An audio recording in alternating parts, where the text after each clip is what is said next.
El día de hoy tenemos como temática eh, explicar en el siguiente video un trabajo de consulta acerca del paradigma de programación funcional. Este paradigma tiene puntos muy interesantes a tratar, comenzando por el primero que es ¿qué es la programación reactiva?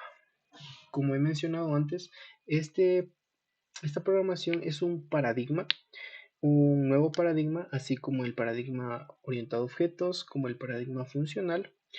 Y esta programación reactiva se encarga básicamente se centra en el flujo de datos y la propagación del cambio. Este enfoque de este paradigma permite a las aplicaciones responder automáticamente a los cambios en los datos, mejorando así la eficiencia y la mantenibilidad de los sistemas. En la programación reactiva, los datos se manejan como flujos que pueden cambiar con el tiempo. Cuando una variable de datos cambia, todas las dependencias de esta variable son notificadas y actualizadas automáticamente. Lo interesante a tratar es el manifiesto reactivo, que no es nada más y nada menos que un documento que define los principios fundamentales de la programación reactiva. Este documento fue publicado en septiembre 16 del 2014 y bueno, pues nos expone unos puntos muy interesantes a tratar sobre cómo deben ser construidos estos sistemas reactivos para que sean más flexibles. Como primer punto tenemos que un sistema reactivo tiene que ser responsivo. Esto significa que debe responder con tiempo en la medida de lo posible a ciertos cambios que existen dentro del sistema. También estos sistemas deben ser resilientes. Esto significa que tiene que mantenerse responsivo frente a fallos, lo cual la resiliencia es alcanzada con la replicación y la contención y el aislamiento y la delegación de estos fallos que pueden ocurrir. Eh, los fallos son manejados dentro de cada componente, aislando cada componente de los demás, asegurando así que cualquier parte de este sistema puede fallar y recuperarse sin comprometer al sistema total. Otro punto tenemos a tratar que son elásticos. Los sistemas reactivos se mantienen responsivos bajo variaciones en la carga de trabajo.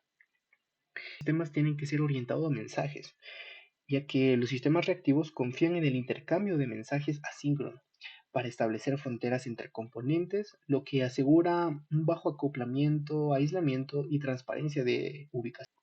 Otro punto a tratar muy interesante son el patrón observer. El patrón observer, o también conocido como observador, es un patrón de diseño de software que define una dependencia del tipo uno a muchos entre objetos.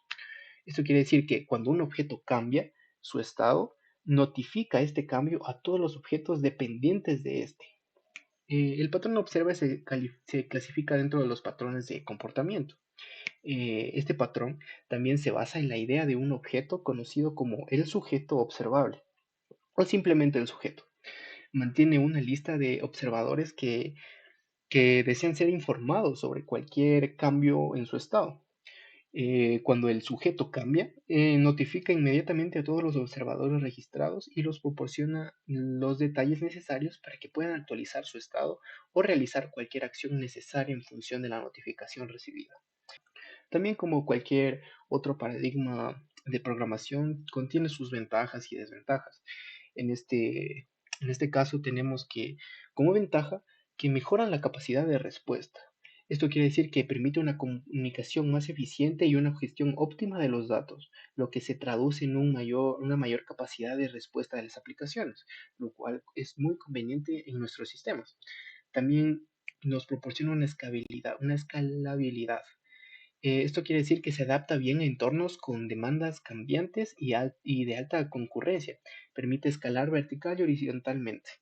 También como desventaja tenemos la curva de aprendizajes, ya que la curva de aprendizaje de este paradigma puede requerir un proceso más prolongado y complejo en comparación con otros enfoques de desarrollo. También la complejidad algorítmica presenta una desventaja, ya que la programación reactiva puede ser más complicada que otras formas de programación. Esto significa que los errores pueden ser más difíciles de diagnosticar y de corregir. Y también como desventaja podría llegar a ser la necesidad de herramientas y librerías muy específicas, ya que para poder implementar esta programación reactiva, este paradigma, se requiere de herramientas y librerías muy específicas para problemas específicos. También como punto a tratar tenemos lo que son los frameworks reactivos. Bueno, un framework reactivo proporciona las herramientas y estructuras necesarias para construir aplicaciones que puedan manejar y responder ante el cambio de los flujos de datos de manera eficiente, utilizando técnicas y principios de programación funcional. Punto, aquí tenemos los frameworks reactivos más populares, como lo son React, que es una biblioteca de JavaScript, que nos permite construir interfaces de usuario. Tenemos una librería Angular, la cual es desarrollada por Google, eh, la cual nos permite construir aplicaciones web de una sola página. También nos permite de mejorar, de trabajar de manera eficiente y de forma más organizada. Tenemos Udash, la cual es un framework de Scala y Scala.js, la cual nos permite construir aplicaciones web más hermosas y más mantenibles. Otro punto muy interesante a tratar son los operadores, ya que en este paradigma de programación funcional nos permite utilizar estos operadores para manipular los flujos de datos. Estos operadores que nos permiten transformar, que nos permiten filtrar, que nos permiten combinar este flujo de datos, eh, tenemos estos, que tenemos algunos ejemplos, los cuales son el map, que nos permite transformar los datos, el filter, que nos permite filtrar o seleccionar ciertos datos, el merge y el concat, que nos permite combinar este flujo de datos, el star with y el switch map, lo cual nos permite controlar cuándo y cómo se activa estos flujos de datos. Como punto, tenemos un pequeño ejemplo explicado a manera de código, lo cual nos permitirá tomar una ventaja, bueno, nos permitirá tomar otro punto de vista en esta explicación. El lenguaje que he decidido utilizar para esta explicación es el lenguaje de Python, y a continuación tenemos una explicación más desglosada sobre este código. Para este ejemplo hemos importado una librería RX, en la cual vamos a usar los observables y operadores. Como primera instancia creamos un observable, el cual nos permite generar números del 1 al 3. También como otro apartado, aquí tenemos la aplicación de un operador para multiplicar cada número por 2. Aquí ya empezamos a ver lo que son los temas anteriores, que son los observables y los operadores, que como el punto anterior creamos un observable, lo cual nos permitirá eh, observar el cambio en este flujo de datos. Y aquí tenemos un operador, lo cual nos va a permitir operar este flujo de datos, la cual se hace con una función lambda. Gracias al punto map, va a tomar una función, la cual es una función muy sencilla, va a tomar un valor x y va a multiplicar ese valor x por 2. Lo que significa que va a tomar un valor de ese flujo de datos y lo va a multiplicar por 2. Y bueno, al final tenemos que en esta línea se suscribe al observable y registra una función que se ejecuta cada vez que el observable emita un valor. En este caso, pues vamos a obtener lo que es el valor impreso.